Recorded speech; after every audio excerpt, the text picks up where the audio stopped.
하나님의 말씀은 베드로전서 2장 1절로 2절입니다.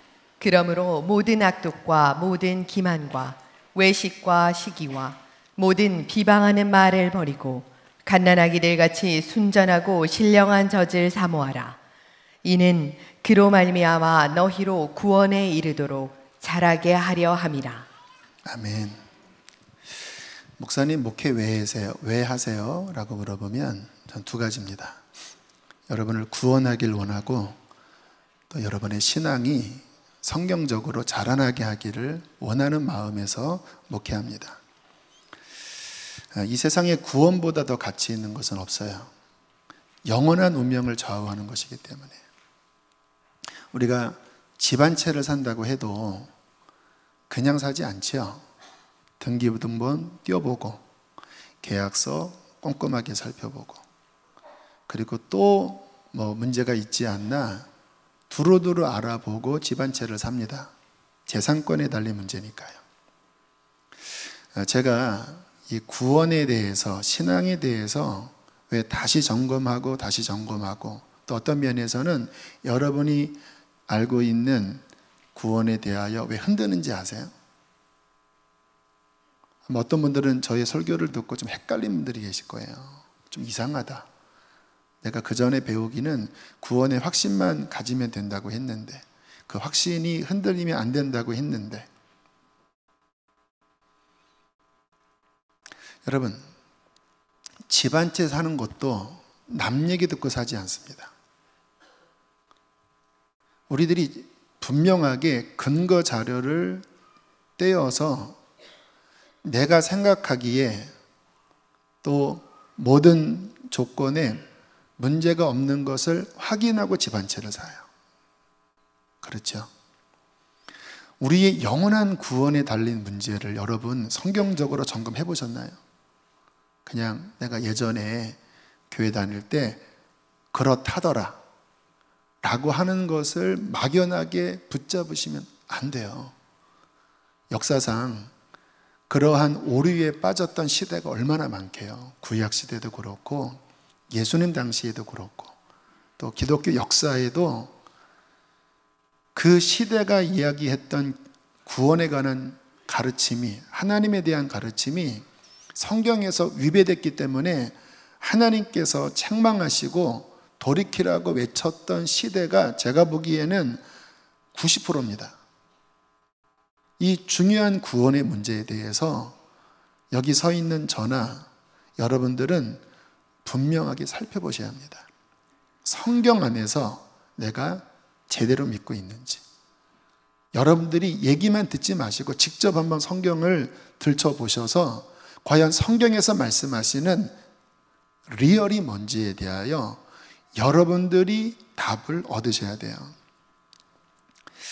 제가 보는 관점이 있습니다. 저는 성경을 귀납적으로 보는 사람이에요.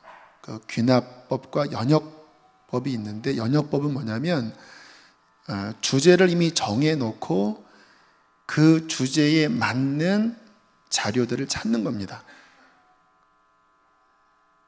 그러나 귀납법은 뭐냐면 주어진 텍스트를 선입견 없이 보면서 이 텍스트 안에 나온 원래의 주제가 무엇인지를 뽑아내는 거예요. 여러분, 우리의 신앙생활은 연역식으로 하면 안 돼요. 내가 뭐 하나 정해놓고 거기에 맞으면 받아들이고 안 맞으면 버리는 이런 식으로 하면 안 되고요. 물론 그런 가르침을 받으셔야 되지만 성경을 귀납법적으로 보면서 성경에서 말씀하는 바가 무엇인지에 대하여 성경 자체의 답을 얻을 수 있으셔야 돼요. 자, 구원에 대해서 한번 보세요. 로마서 10장에 보면 누구든지 주의 이름을 부르는 자는 구원을 얻으리라 라고 말씀하셨어요. 너무나 좋아하는 말씀들이에요.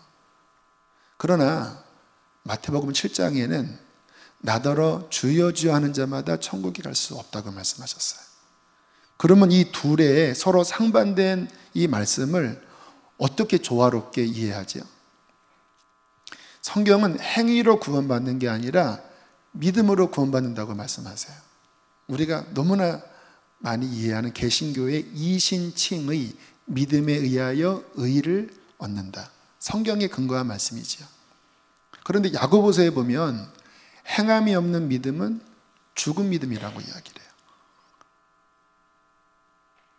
그렇다면 우리들이 집 한 채 살 때도 최대한 내가 알 수 있는 모든 자료를 철저하게 검증하고 집 한 채를 사듯이 나의 영혼이 달린 문제인데 내가 좋아하는 약관만 붙잡으면 나중에 큰 거 다치세요.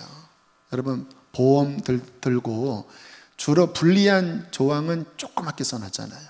물론 성경에서 그렇다고 하는 이야기는 아니고 같이 보자라니까. 저는 성경을 이렇게 다 펼쳐놓고 구원에 관한 부분이든 천국에 관한 부분이든 지옥에 관한 부분이든 성경은 모순되지 않았거든요. 그런데 왜 여기에서는 이렇게 말씀하시고 여기에서는 상반된 이야기를 하실까? 이게 신학이 조심스러운 게 뭐냐면 취사 선택을 하는 게 문제가 있어요. 그래서 신학에 치우치면 내가 받아들이지 못하는 부분에 대해서는 닫아버립니다. 그러면 안 돼요. 신학은 중요합니다. 울타리를 쳐주니까. 그러나 성경 자체를 살펴보면서 우리들이 그 성경의 맥락을 가만히 보시면 모순되는 게 아니라 믿음에 의하여 구원받는다고 하는 그 믿음이 결국은 행함을 낳는 역사를 일으키는, 그 믿음은 정말 예수님이 주인이라 그 삶을 바뀌는 열매로 가는 거지. 믿는다고 입으로는 시인했는데 삶의 열매로 못 나가면 처음의 믿음 자체가 성경적인 믿음의 성립이 안 된다라는 거예요. 아무튼 저는 그렇게 하나님의 말씀을 귀납적으로 연구하고 지금까지 연구하면서 성경적인 신앙은 무엇인지, 특별히 구원은 무엇인지를 지금까지 눈에 쌍심지를 켜고 살펴보고 있습니다. 왜요? 저는 여러분을 구원하길 원하기 때문에 그래요. 제가 소경이 되어 여러분들을 잘못 인도하고 싶지 않기 때문에. 그렇다면 제가 하나님 앞에 심판을 피할 수 없을 것 아니겠습니까? 설교를 잘못했기 때문에. 제 마음의 소원은 성경적으로 치우치지 않는 바른 말씀을 전해서 성도들이 깨어나고 부담스럽더라도 성경에서 제시하는 그 믿음으로 나아가도록 저는 여러분을 이끌기를 원합니다. 또한 거듭났다면 그 다음 중요한 것은요, 신앙이 자라나야 돼요. 우리 개신교의 맹점이 뭐냐면 너무 루터의 이신칭의에만 집중되어 있어요. 그러나 이것은 성경 전체로 볼 때 치우친 부분이에요. 구원은 시작입니다. 여러분, 태어났다면 생명이 자라나야 되잖아요. 태어난 것으로 끝나면 그 아기가 어떻게 되겠습니까? 10년이 지나도 자라나지 않는다면 그 출생은 슬픔이 되지 않겠습니까? 아기로 태어났는데 먹지 못해 영양실조 걸려 삐쩍 말라 있다면 너무 가슴 아픈 거예요. 가끔 매스컴에 그러한 사진들을 보잖아요. 안타깝게 우리 북한에 지금은 좀 많이 낮았다고 해요. 어려운 지역은 어렵겠지만 90년대 이 고난의 행군이 있을 때 겪었던 우리 동포의 저러한 안타까운 아사 직전에 있는 상태예요. 왜 우리의 영혼이, 그러니까 저런 모습이 우리의 영혼의 모습일 수 있다는 거예요. 여러분, 우리가 태어났으면 우리의 영혼이 자라나야 되거든요. 그런데 태어났는데 영혼이 저런 모습인 경우가 너무 많아요. 거의 막 죽어가요. 성경은 어떤 이유에서든지 구원받은 영혼이 제대로 성장하지 못할 때 그러한 신앙에 대하여 경고합니다. 베드로후서 1장 8절, 함께 읽어보실까요? 시작.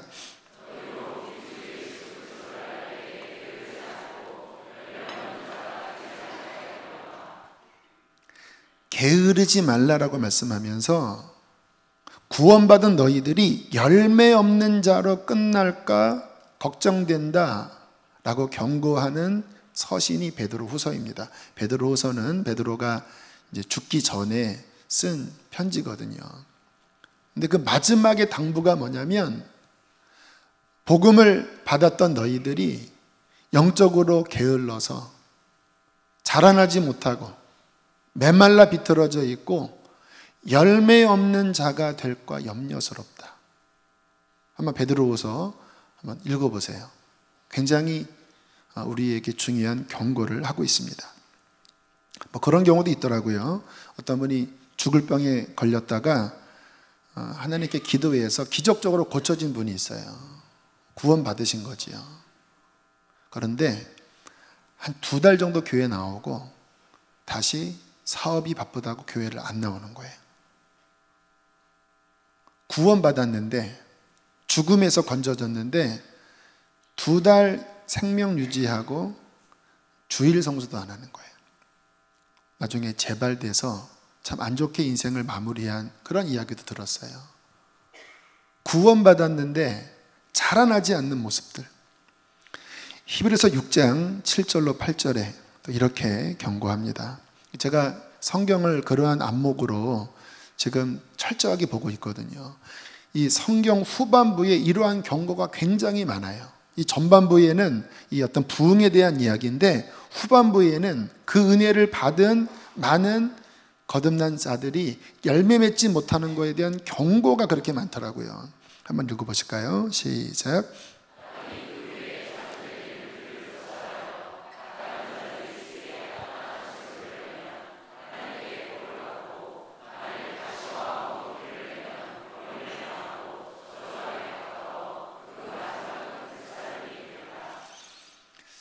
하나님이 은혜를 주십니다. 단비를 열어주십니다. 거기에 합당한 열매를 맺으면 복을 받는다라는 거예요. 그런데 은혜를 받는데 그 인생에 가시와 엉겅퀴를 내요. 그러면 불살라진다고 경고합니다. 성경의 대표적인 예가 이스라엘 백성입니다. 그들은 태생 자체가 선민입니다. 어마어마한 기적들을 봤어요. 성경 이야기 자체가 유대인들의 이야기잖아요. 그런데 안타까운 사실은 뭐냐면 기적을 보고 뒤돌아서서 죄 짓는 거예요. 하나님의 음성을 듣고 뒤돌아서서 또 죄 짓는 거예요. 결국 주님께서 수백 년간 또 용서하시고 또 구원하시고 그렇게 반복하시다가 이제 끝에 가서 이렇게 탄식하시면서 경고를 하십니다. 이사야 5장 2절부터 6절까지 핵심만 제가 적었습니다. 한번 읽어보실까요? 시작. 땅을 파서 돌을 제하고 극성품 포도나무를 심었도다. 좋은 포도 몇 개를 바랐더니 들포도를 맺었도다. 내가 좋은 포도 몇 개를 기다렸거늘 들포도를 맺음은 어찌 됨인고. 이제 내가 내 포도원을 어떻게 행할지를 너희에게 이르리라. 내가 그것을 황폐하게 하리니. 하나님께서 최선을 다하셨다라는 거예요. 내가 너희에게 준 것 같이 이 은총을 베푼 민족이 지구상에 어디에 있느냐. 내가 너희에게 준 것은 극상품을 주었다. 그리고 좋은 포도 열매 맺기를 나는 바랬다. 그런데 들포도를 맺으면 어찌함이냐. 먹을 수 없는 우상이 가득한 그러한 골아 터진 열매를 맺음이 어찌민고. 이제 내가 어떻게 행할지를 이르리니 너희를 황폐하게 하리라. 결국 우리가 잘 아는 이스라엘의 역사가 되어버렸습니다. 오늘 나온 이 경고가 수천 년간 하나님이 아브라함에게 약속하신 그 가나안 땅을 떠나서 전 세계에 미움받는 민족, 수백 년 동안, 수천 년 동안 이 유대인들이 받았던 이런 어려움을 기억하면 이건 너무 참혹한 일이 벌어진 거예요. 우리는 이와 같은 말씀을 우리 자신에게도 적용을 해봐야 합니다. 그게 성경적인 신앙생활이에요. 이상하게 성경을 보면 야, 얘네들 참 말이 안 된다라고 하시면서 성경은 거울입니다. 우리를 돌아봐야 되는 거예요. 이스라엘 이야기가 우리 이야기가 될 수 있는 거예요. 우리도 구원받고 성령 받고 여러 가지 복을 받았지요. 하나님이 우리에게 바라시는 것은 무엇일까요? 좋은 열매를 맺는 것입니다. 어떤 열매입니까? 하나님의 자녀로서의 합당한 열매. 주님이 이스라엘 백성들에게 원하시는 게 다른 게 아니에요. 나의 백성의 합당한 열매를 맺으면 너희를 통하여 천하 만민이 복을 받을 것이다. 그런데 죄인의 열매를 맺는 거예요. 우상을 섬기고 바알 앞에 절하고 간음하고 살인하고. 로마서 8장 29절에 이렇게 말씀하고 있어요. 읽겠습니다. 시작. 하나님이 미리 아신 자들로 또한 그 아들의 형상을 본받게 하기 위하여 미리 정하셨으니. 구원의 목적이 무엇입니까? 열매입니다. 어떤 열매입니까? 그 아들의 형상을 본받는 거예요. 옛사람을 벗어버리고 믿지 않을 때 내 육신의 정욕을 쫓아 인간의 방식으로 살았던 그 옛사람을 십자가와 함께 못 박고, 그리고 내 안에 생명으로 오신 이제 예수 그리스도, 나는 그분에게 접붙였죠. 이제 주님의 진액을 받아 예수님의 열매를 맺는 것입니다. 내 안에 예수님의 말이 나오고 예수님의 성품이 흘러나오고 예수님의 아름다운 열매를 맺는 것, 이것이 진정한 구원의 모습이에요.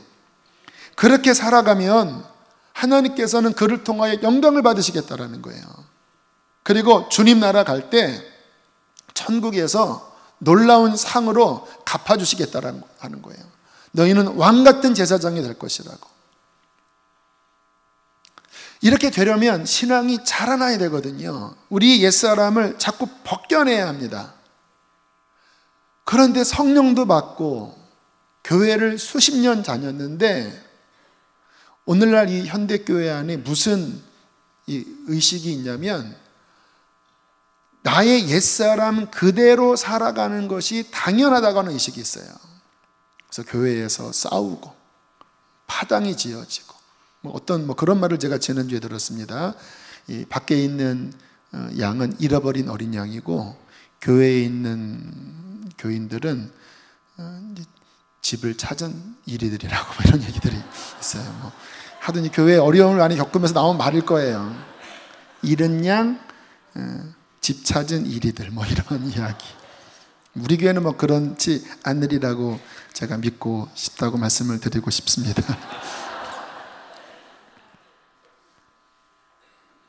신앙이 자라나야 합니다. 시간이 점점 흐를수록 나의 옛사람이 점점 소멸되어져야 돼요. 그리고 점점 예수님의 선한 성품이 내 안에서 열매 맺어 나와져야 돼요. 극상품 포도나무를 심고 예수의 열매를 기다렸는데 왜 너 20년이 지났는데 왜 모태신앙인데 여전히 들포도, 여전히 인간적이고 너희 입에서는 왜 그러한 말들이 나오고 너희의 삶에서는 왜 그러한 가시와 엉겅퀴가 맺어지느냐.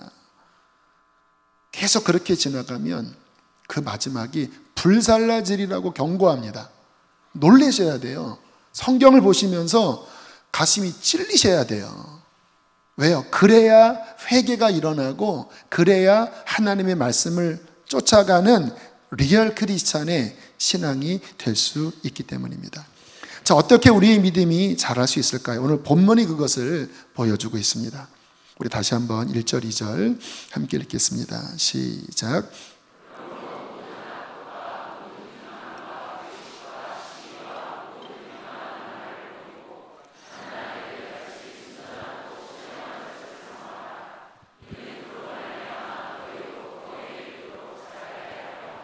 두 가지를 말씀합니다. 회개하라는 거예요. 모든 악독, 기만, 외식, 시기, 비방하는 말을 자꾸 벗어버리라는 거예요. 그것을 벗기면 무엇이 회복되냐면 영적 식욕이 회복됩니다. 그래서 태어난 아기가 젖을 찾듯이 하나님의 신령한 저주로 너희의 영혼을 자꾸 채워야, 그러면 구원에 이르도록 천국 가기에 합당한 열매를 맺는 참 믿음으로 성장하게 될 것이다. 여러분, 왜 회개가 중요한지 아세요? 어린 아이한테 한번 군것질 잔뜩 먹여보십시오. 식사하기 전에 밥 안 먹습니다.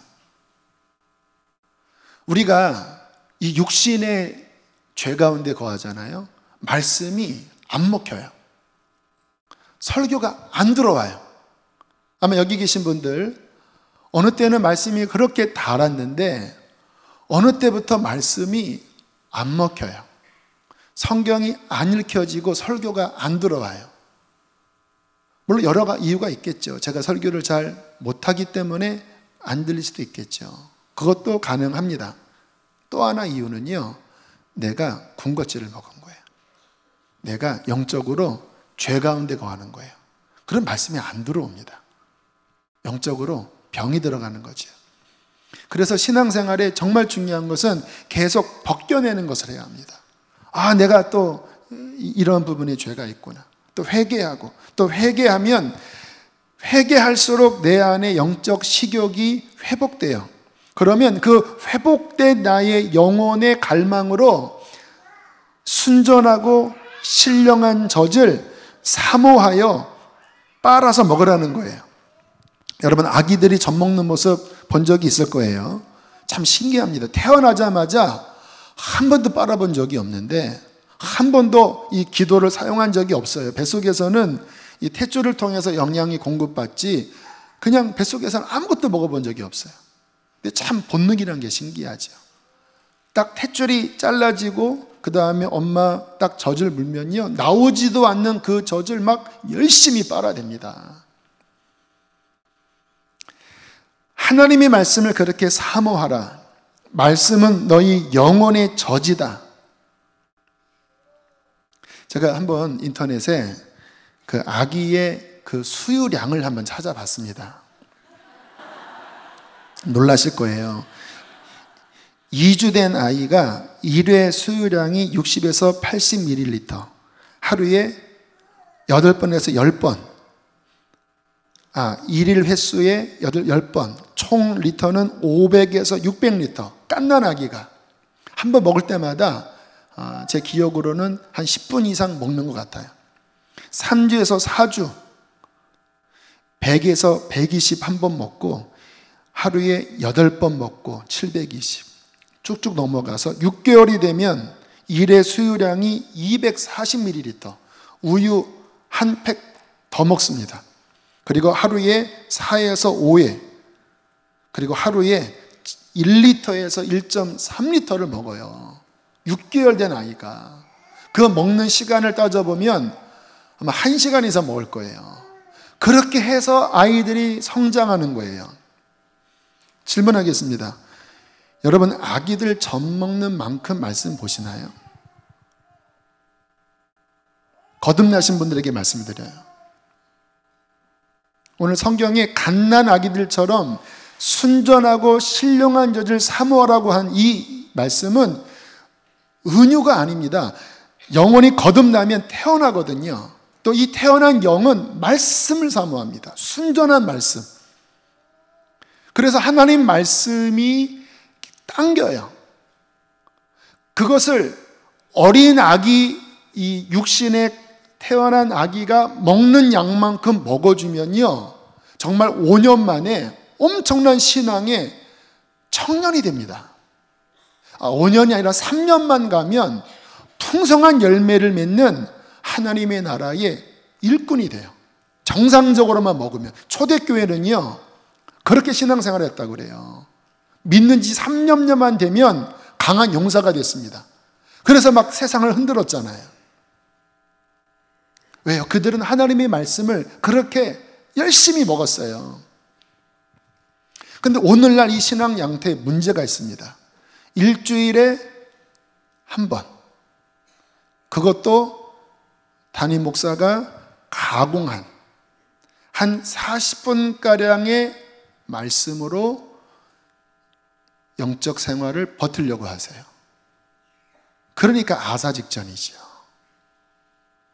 어떤 분은 설교 좀 길면 못 견뎌야 하세요. 우리 교회는 예배 시간이 길지요. 설교 한 20분 하는 교회 많아요. 나이스하게 찬양 한 15분. 그래서 1시간 내에 끝내줘야 돼. 현대인들을 위해서. 그 영혼들 다 죽습니다. 다 죽어요. 여러분, 어느 아기가 일주일에 40분, 그것도 가공한 묽은 그 수유를 먹고 일주일을 지내는 아기가 어디 있습니까? 아프리카도 그렇게 지내지 않아요.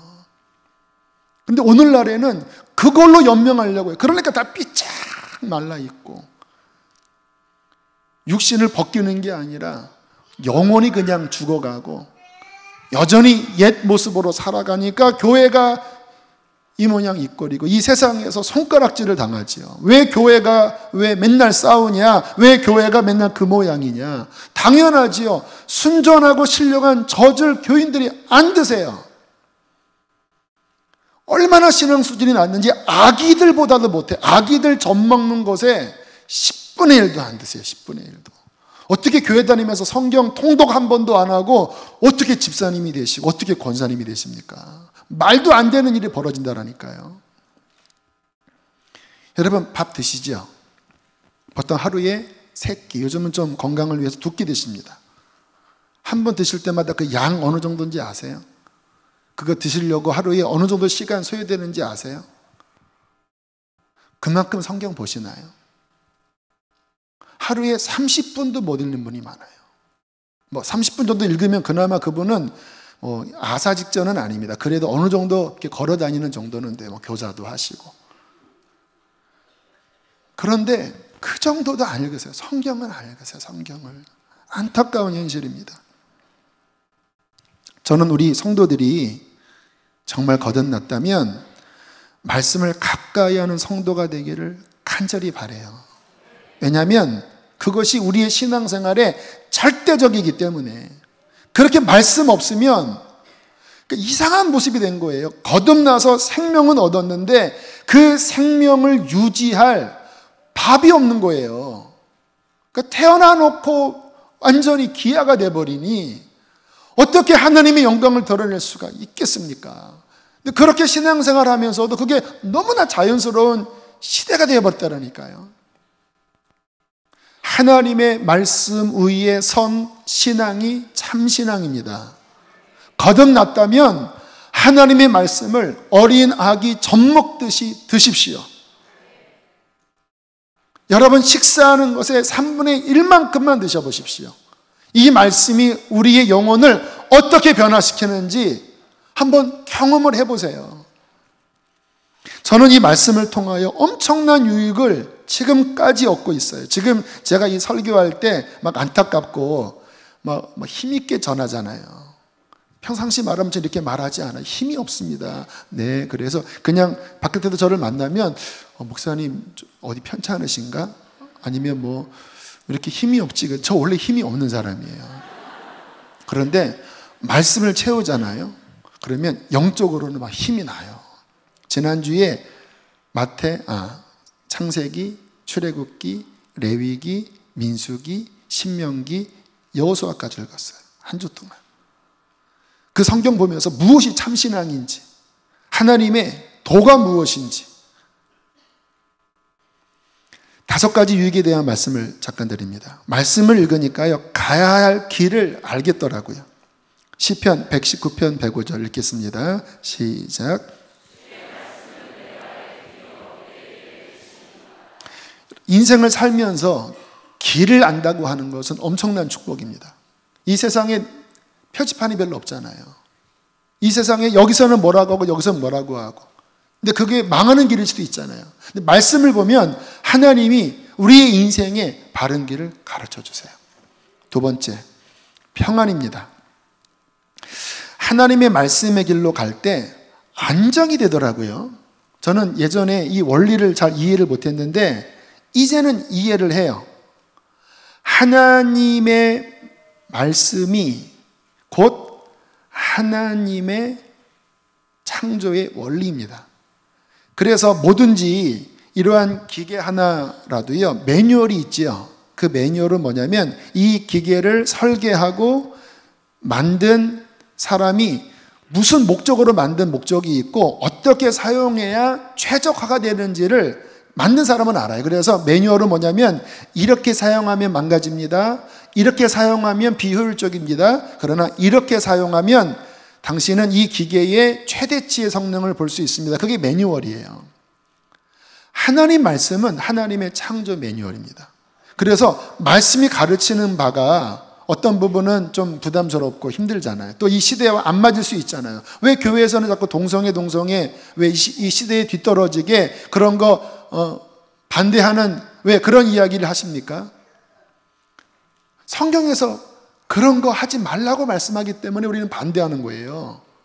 하나님이 한 남자와 한 여자를 만드시고 둘이 연합하여 성은 부부 안에서 진정한 하나님이 주신 선물의 쾌락을 누리고 그 쾌락 속에 생명이 잉태되고 그 연합 속에 하나님의 경건한 가정, 경건한 후손을 만드는 게 하나님의 디자인입니다. 그런데 어쩌자고 남자와 남자가 만나서 학문에 대고 성관계를 합니까? 그렇게 하다가 무슨 병이 걸립니까? 여러 가지 에이즈부터 해서 수많은 문제가 나오잖아요. 왜 문제가 생기죠? 하나님의 매뉴얼대로 안 가면 문제가 생긴다라니까요. 이 마이크를 가지고 망치질을 해보세요. 망가지지 않겠습니까? 하나님의 말씀을 제가 읽고 하나님의 말씀에 순종하는 삶으로 몸부림칠 때 신기한 게요, 마음이 평안함이 찾아오고 가정이 안정이 되더라고요.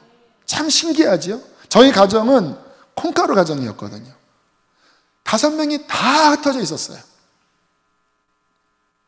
하나님 없이 이 세상의 가치보다도 더 떨어진 그러한 모습에 제가 예수님 믿고 성경 읽으면서 말씀의 가치대로 흘러가서 한 30년 지나니까요, 가정 안에 하나님의 평화가 깃들고 행복이 찾아오고 복되고 건강하고. 왜요?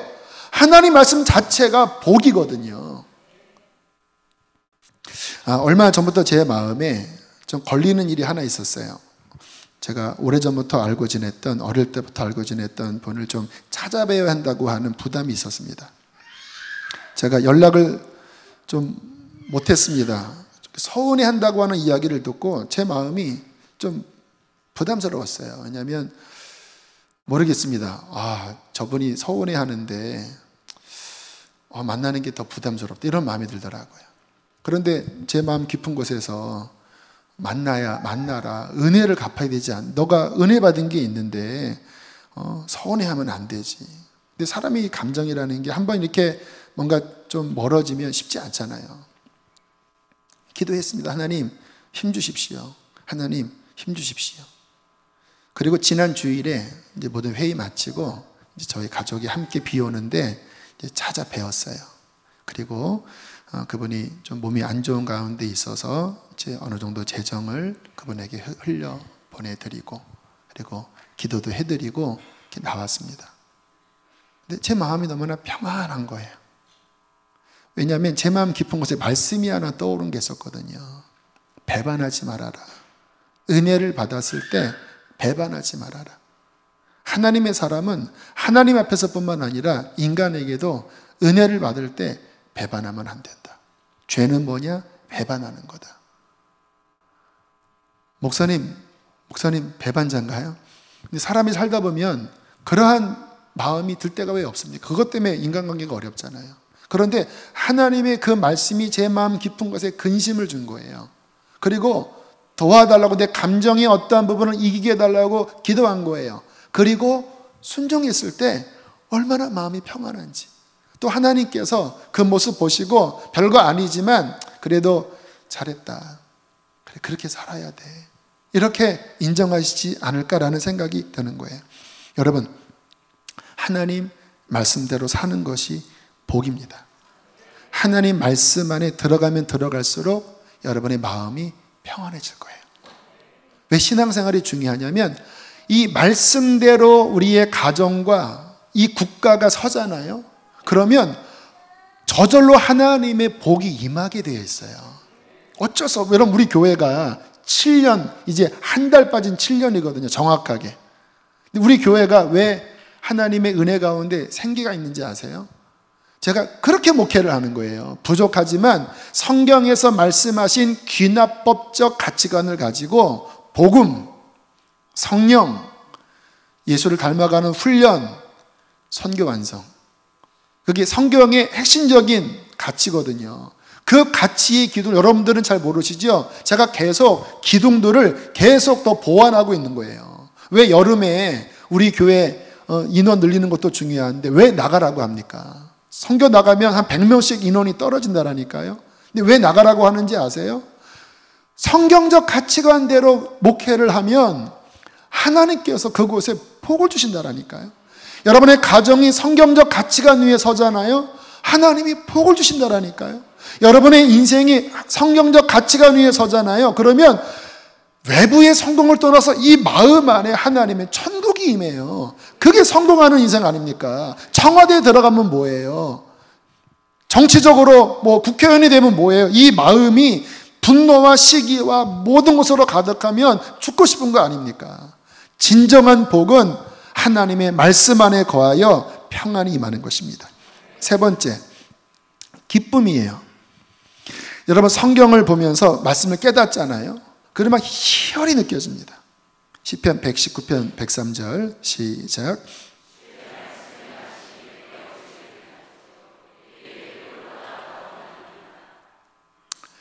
이 속에서 말씀의 진리가 깨달아지면요, 아마 요즘 뇌에 대한 연구를 참 많이 하더라고요. 이따가도 좀 예를 들겠는데 이 뇌에서요, 이 폭죽이 터지는 것 같아요. 와, 이거구나. 진리를 발견할 때, 와, 이거구나. 와, 이게 하나님의 도이구나. 와, 이것이 구원의 길이구나. 와, 이것이 하나님의 법칙이구나. 그때마다요, 제 내면 안에 이거 뭐 엔돌핀이 아니라 뭐 엄청난 뭐 호르몬이 나와요. 막 이 속에서 막 희열이 막 일어나요. 넷째, 힘이에요. 살다 보면 마음도 몸도 힘들 때가 있어요. 그런데 이상하게 성경 보면요, 힘이 나요. 왜요? 영의 힘을 얻으니까 마음이 기쁘고 몸도 힘이 나더라고요. 사람이 영이 침체되면요, 마음도 깔아앉고 몸도 지쳐요. 그런데 영이 살아나면 마음이 기쁘고 몸도 건강해집니다. 마지막 다섯 번째, 하나님과 소통이 잘 돼요. 왜냐하면 하나님 말씀이 곧 하나님의 생각이잖아요. 말씀으로 채워지면 하나님과의 대화가 쉬워져요. 여러분, 대화가 잘 되는 사람이 누군지 아세요? 생각이 통하는 사람. 대화가 안 되는 사람이 누군지 아세요? 생각이 다른 사람. 우리가 세상적인 사고에 빠져 있으면요, 하나님과 대화가 안 됩니다. 응답이 잘 안 돼. 왜? 응답을 받을 만한 내 사고가 안 돌아가니까 응답이 안 오고 계속 헤매는 겁니다. 그런데 말씀을 채우잖아요. 그러면 내 가치관이 하나님적 가치관으로 바뀌어요. 그러면 기도할 때 쉽게 응답이 내려옵니다. 그리고 그 응답대로 걸어가면 평안이 와요. 문제가 해결돼요. 기쁨이 찾아와요. 하나님이 함께 하시면 승리하게 되는 것입니다. 이러한 유익에 대한 경험을 이야기하면 끝도 없을 것입니다. 왜냐하면 너무나 많이 경험했거든요. 저는 우리 성도들이 그렇게 예수님만 그냥 믿는 것이 아니라 정말 말씀 위에 서서 말씀의 인도를 받고 하나님의 말씀의 능력을 경험하는 말씀 위에 선 신앙이 되기를 간절히 바라요. 하나님 말씀은 그냥 글이 아닙니다. 요한복음 1장 1절 읽겠습니다. 시작.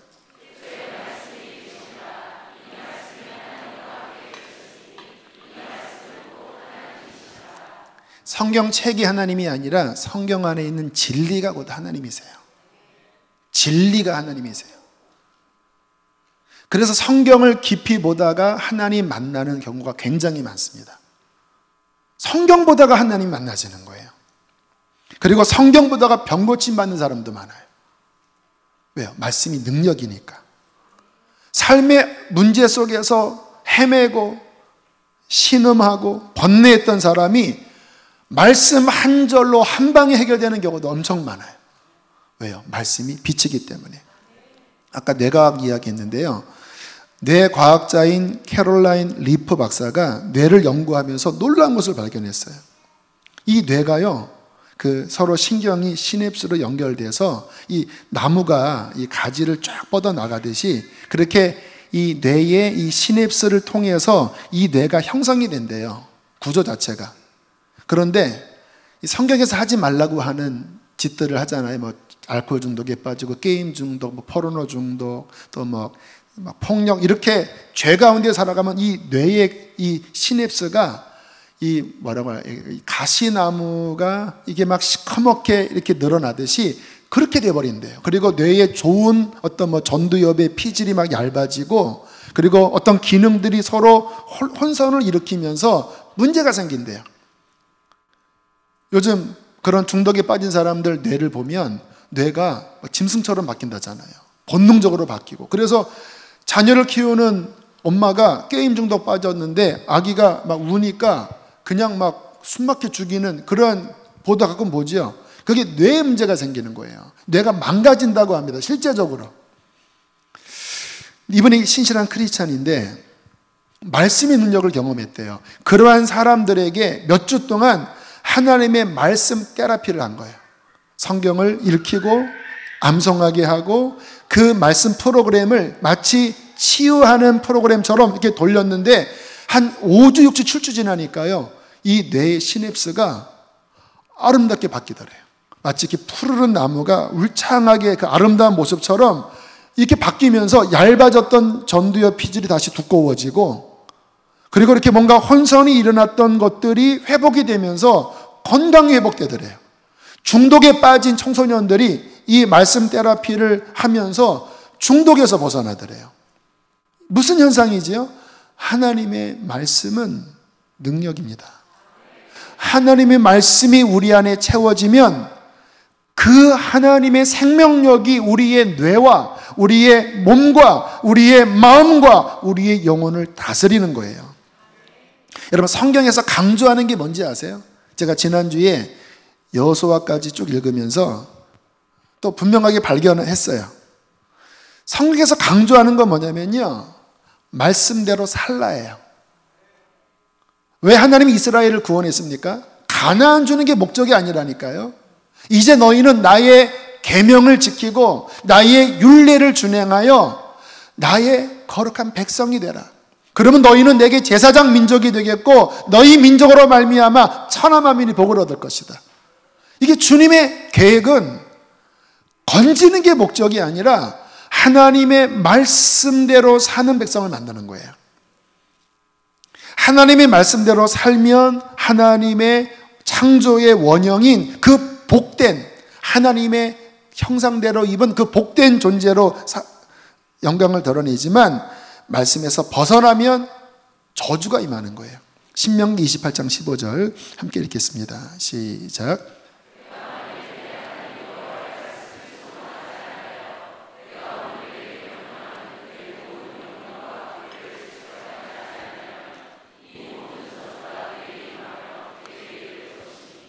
어쩔 수 없어요. 여러분, 고속도로 역주행하면 저주가 임합니다. 그 저주는 뭐 으악 이런 저주가 아니라 원칙대로 안 가면 사고 나잖아요. 하나님의 말씀의 도는 그 자체가 복입니다. 거기서 벗어나는 거는 역주행하는 거예요. 역주행하면서 차가 부딪혀 놓고 사고 내놓고 왜 사고 냈냐고 원망하면 그 사람이 미친 사람이죠. 인간이 말씀에서 벗어나면서 슬픔이 왔고 고통이 왔고 죽음이 왔고 저주가 왔어요. 신앙이 무엇일까요? 예수님 믿는 의미는 무엇일까요? 그냥 성령 체험하는 것? 왜 성령을 주실까요? 예수 그리스도를 믿고 성령을 받아 다시 말씀의 자리로 돌아가라는 거예요. 리얼 크리스찬은 예수를 믿고 성령을 받아 이제 하나님의 말씀을 배워나가면서 말씀의 자리로 돌아가라는 거예요. 그러면 아름다운 열매가 맺어질 것이고 너의 인생은 왕같은 제사장으로 복된 인생이 될 것이고 너는 하늘나라를 위한 풍성한 열매를 맺어 나에게 영광을 돌리는 친백성이 될 것이라고 말씀을 하는 겁니다. 그게 복입니다. 예수 믿고 문제 해결하고, 예수 믿고 돈 많이 벌고, 예수 믿고 좋은 대학 가는 게 복이 아니라, 예수 믿고 성령 받아 하나님의 말씀의 길을 걸어가면서 하나님의 그 원래의 뜻이 내 삶에 이루어지는 것, 내 영혼이 잘됨 같이 내 범사가 주 안에서 형통하고 강건하게 되는 것, 그것이 복입니다. 저는 감사한 게 신앙 초기부터 하나님의 말씀을 읽은 게 이렇게까지 큰 축복인 줄 그때는 미처 몰랐어요.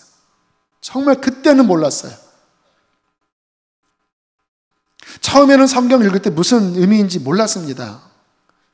중학교, 고등학교 아이가 뭘 이해하겠습니까? 어떤 분이 그러더라고요. 이해가 안 돼도 성경을 읽으면 마음의 창고에 차곡차곡 쌓아지다가 필요할 때 떠오른다. 그래서 그렇게 읽었습니다. 그러니까 이렇게 절들이 들어오더라고요. 그래서 거기 줄 쳤습니다. 그리고 계속 읽으니까 쌓여지는 것 같았어요. 고등학교 때까지 신약 7번, 구약 3번 읽으면서 뭔 소리인지 모르지만 어쨌든 창고에 기본적으로 쌓이게 되었어요. 근데 그게 딱 기초가 되니까 그 다음 20대에 들어가서 그 위에 이제 쌓여지기 시작하더라고요. 마치 이렇게 기초한 다음에 골조가 올라가잖아요. 그렇게 골조가 올라가더라고요. 아, 이거구나.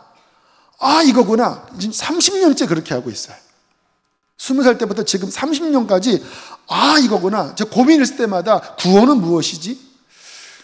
저분은 저렇게 이야기하는데 그게 맞는 말일까? 하고 성경 보면은 어느 거는 맞고 어떤 거는 틀리면은 다시 말씀으로 계속 세워나가는 거예요. 참 신앙생활은 무엇일까? 아, 로마서에 이렇게 말씀하네. 아, 이것이 복음이구나. 근데 왜 여기서는 은혜로 구원받는다고 해놓고 왜 여기는 이렇게 이야기하지? 왜 같은 바울 저자가 여기에서는 이렇게 얘기했고 왜 여기에서는 상반된 이야기를 하지? 그러한 고민과 질문을 가지고 성경 자체 안에서 창세기부터 계시록까지 계속 보고 또 보면서 말씀 위에 선 신앙으로 하나님이 세워 가셨습니다. 그 무슨 의미냐면 말씀이 의도하는 바대로 제가 생각하게 되었다는 거예요. 물론 완전하지 않습니다. 저의 지식이 완전하지 않고 저의 현재 신앙의 모습이 완전하지 않아요. 그러나 무엇이 참된 길인지에 대한 표지판, 그 지도, 그 기준에 대해서는 그래도 굉장히 많이 성경적으로 저는 가고 있어요. 그럴 수밖에 없죠. 30년 넘게 한 책만 붙잡고 그러한 눈으로 선입견 빼고 성경에서 말씀하려고 하는 하나님의 뜻, 하나님의 계시, 진정한 구원, 진정한 신앙생활 계속 이것만 드립다 보고 있는데 성령이 안에 계신데 안 가르쳐 주시겠습니까? 그것이 저의 영혼에 말할 수 없는 기쁨이 되었어요. 그렇게 신앙생활 하면서 느껴지는 게 있었어요. 죄송합니다. 교만스럽게 들릴지 모르지만 제 느낌을 이야기할게요. 많은 분들이 이렇게 신앙생활을 안 해요. 그냥 자기 어떤 것대로 신앙생활을 해요. 이사야 8장 20절 21절 한번 크게 읽어보실까요? 경고입니다. 시작.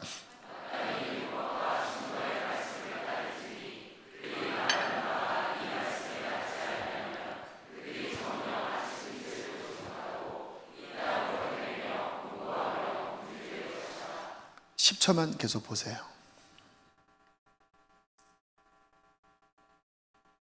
그들이 말하는 바가 교회에서 하는 말이든 신학자들이 하는 말이든 사회에서 하는 말이든 동성애자들이 하는 말이든 목사가 하는 말이든 이 말씀의 증거에 맞지 아니하면 그들은 정녕 아침 빛을 보지 못할 것이요 이 땅에서 헤매고 권고하고 굶주릴 것이라.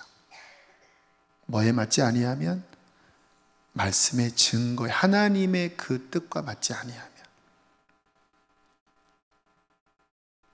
여러분, 우리는 이 마지막 때에 정신을 바짝 차리셔야 합니다. 그리고 미혹당해서는 안 돼요. 신천지만 미혹이 아닙니다.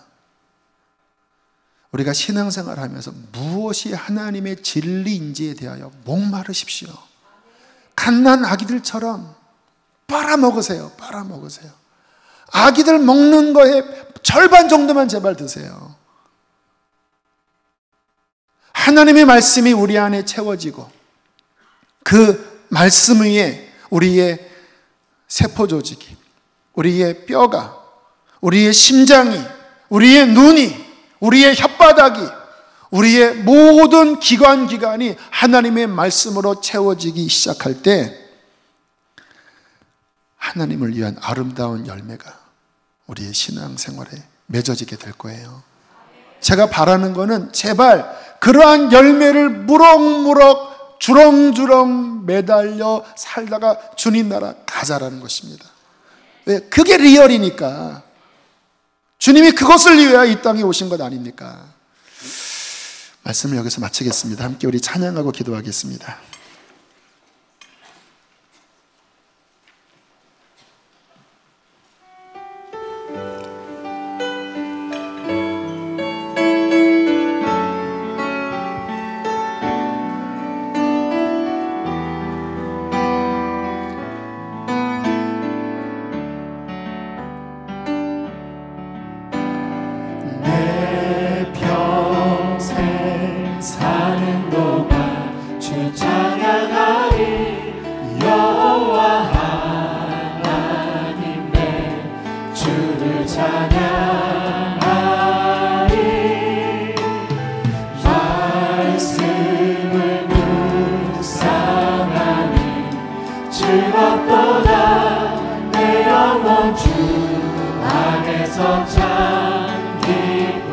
내 영혼아 주님을 송축하라. 내 영혼아 주님을 송축하라. 내 영혼아 주님을 찬양하라. 내 영혼아 주님을 송축하라.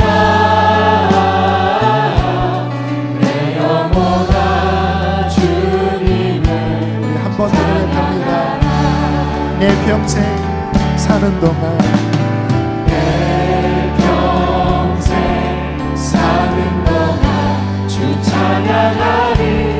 여호와 하나님께 주를 찬양하리. 말씀을 묵상하니 즐겁도다. 내 영혼 주 안에서 내 영혼아 주님을 송축하라.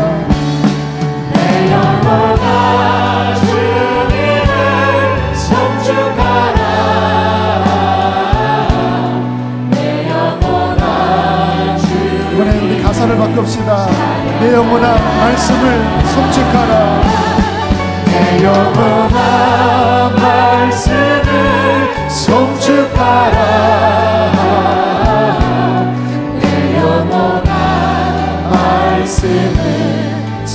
우리 함께 시간 기도하실 때 하나님, 나의 신앙이 말씀 위에 서게 하여 주십시오. 하나님의 말씀의 증거에 맞지 아니하면 정녕 빛을 보지 못한다고 했는데, 주여 내가 말씀에서 벗어난 것이 있다면 회개합니다. 벗어버리게 하여 주십시오. 나의 영혼을 말씀으로 채워주시고 몸부림치며 성령을 의지하여 말씀의 길로 달려가게 하여 주시옵소서. 우리 주님 한번 부르시고 기도하시겠습니다. 주여, 할렐루야. 살아계신 하나님 아버지, 말씀을 열어주십시오. 말씀을 열어주십시오. 말씀을 열어주십시오. 하나님의 말씀을 사모하기 원하고 우리의 영적 입맛이 다시 돌아오게 하여 주십시오. 악독과 시기와 비방하는 말과 모든 분쟁을 다 벗어버리게 하여 주십시오.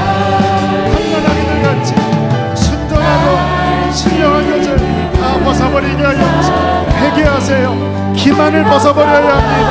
악독을 벗어버려야 합니다. 비방하는 말들을 벗어버려야 합니다. 주여, 주여, 주여 말씀을 복하게 하십시오.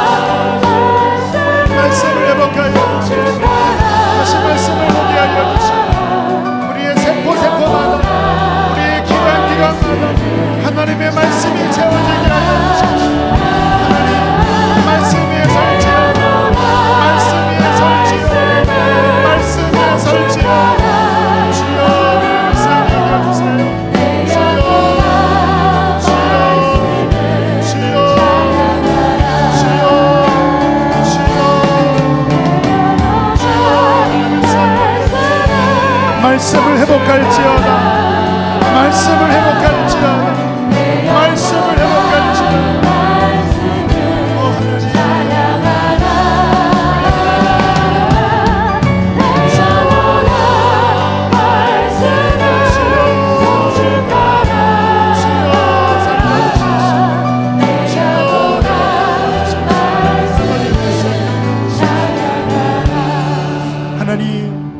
우리 안에 말씀이 회복되기를 간절히 원합니다. 영적으로 굶주리고 하나님 여러 죄악으로 인하여 더 이상 하나님의 말씀이 읽혀지지 않는, 하나님의 말씀이 들어오지 않는 병든 가운데 있는, 영적인 기아 가운데 있는 자들을 다시 회복하여 주시어서 하나님의 말씀을 사모하게 하여 주시고 갓난아기들 같이 순전하고 신령한 젖을 사모하게 하여 주십시오. 신앙이 자라게 하여 주십시오. 옛사람이 시간이 흐를수록 벗겨지게 하여 주시고 예수 그리스도의 풍성한 열매를 맺어 하나님 앞에 서는 날 칭찬받는 리얼 크리스찬들 다 되어지게 하여 주시옵소서. 주님이 교회를 주께 맡깁니다. 말씀에서 벗어나지 않게 하시고 하나님의 말씀의 길로 기쁨으로 달려가는 우리 수지선언 목자교회도록 축복하여 주십시오. 귀한 예물을 봉헌합니다. 드려진 손길마다 하나님 약속대로 갚아주시옵소서. 이제는 우리를 죄에서 건지신 예수 그리스도의 은혜와 하늘아버지의 극하신 사랑과 성령의 교통하심이 말씀 위에 선 신앙이 되기로 결정한 모든 이들에게 충만히 함께 하시기를 축원하옵나이다.